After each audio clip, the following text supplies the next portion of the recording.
Suo avait fait un rêve il y a longtemps, un rêve qui ressemblait à un jeu, pour vaincre les monstres qui se renforçaient à chaque étage. Il avait dû monter en niveau et combattre encore et encore, puisque les monstres devenaient plus puissants, lui aussi devait gagner en force. Après de nombreux défis, il avait finalement atteint le dernier étage.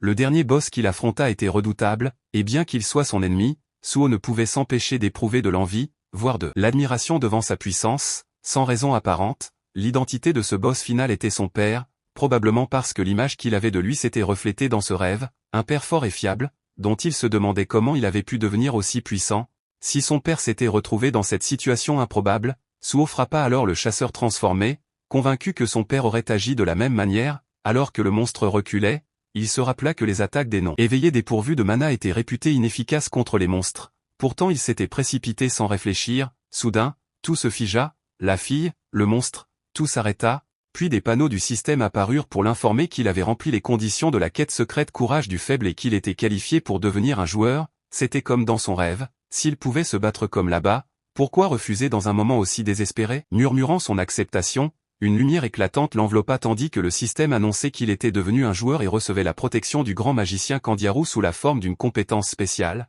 La bénédiction de Candiaru lui accorderait une vie forte et saine avec un effet permanent de longévité, immunité contre les maladies, les toxines, les entraves et les poisons, ainsi qu'une régénération accrue pendant le sommeil. Le système lui rappela qu'il n'avait qu'une seule vie et qu'il devait être prudent. Juste avant d'afficher sa nouvelle fenêtre de statut, réalisant qu'il avait eu raison, une nouvelle quête lui fut attribuée, vaincre la brûlure de brume et monter en niveau, et l'arc continue, abonne-toi pour la suite. Dans Solo Leveling Ragnarok, après être devenu un joueur et avoir reçu une quête pour éliminer les brûlures de brume, le temps recommence à s'écouler et Suo dit à la fille de se dépêcher et de fuir. En voyant les étiquettes au-dessus de leur tête, il comprend que ses adversaires sont deux non-éveillés et un chasseur qui a été transformé en monstre. S'il a vraiment éveillé ses pouvoirs, il frappe l'un d'eux avec un extincteur et le lance, puis enchaîne avec un coup de poing qui envoie la brûlure de brume dans le plafond. Cela le surprend, il vient de vaincre un monstre en un seul coup, en donnant un coup de pied à un autre. Suo en élimine un de plus et monte de niveau. En complétant le tutoriel de la quête, il reçoit une récompense de complétion et lorsqu'il accepte,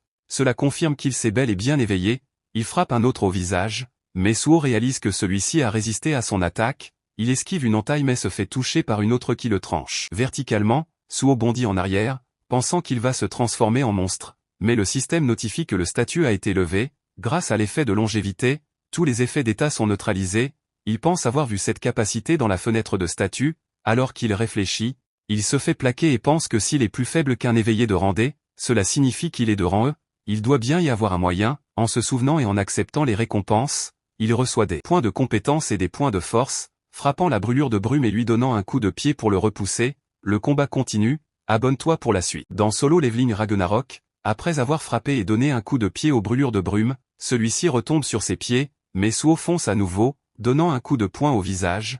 Cependant la brûlure de brume encaisse et contre-attaque, laissant une égratignure à Suo.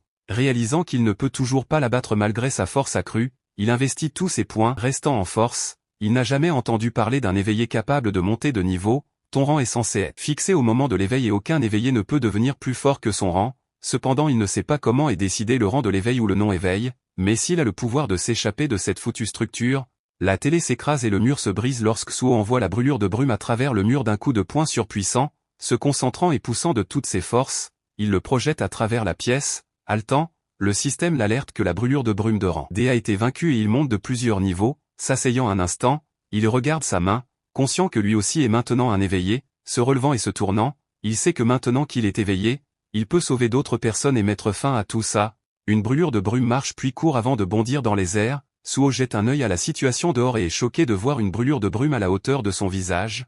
La brûlure de brume brandit son épée et frappe de toutes ses forces, causant une explosion, et cet arc continue.